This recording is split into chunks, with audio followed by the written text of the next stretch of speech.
दरम्यान लासलगावमध्ये आणखी एका भोंदू विरोधामध्ये गुन्हा दाखल करण्यात आला। या बाबावरती महिलेचं लैंगिक शोषण केल्याचा आरोप आहे।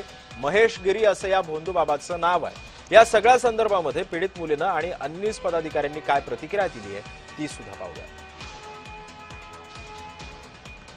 माझ्यासारख्या अनेक महिला अनेक मुली त्या बाबाच्या जाळ्यात फसल्या आहे आणि मला माहिती आहे खूप मुलींवर हा अत्याचार झाला। आता पण ते शांत आहे, तर प्लीज प्लीज प्लीज माझ्या सगळ्या मुलींना विनंती आहे, मी जसं आपल्या मागे समिती आहे लासलगाव पोलीस स्टेशन भक्कमपणे उभे, तर प्लीज त्या मुलींनी समोर यावं। तुमचं कोणत्याही प्रकारचं नाव येणार नाही, तुम्ही फक्त समोर यावं आणि तुमच्यावर जो अन्याय झालाय ना तो इथं तुम्ही दाखल करा त्या बाबाविषयी, जेणेकरून खूप मुलींचे आयुष्य वाचते। अशी एक घटना नाशिक जिल्ह्यातील धरणगाव खडक या ठिकाणी घडलेली आहे।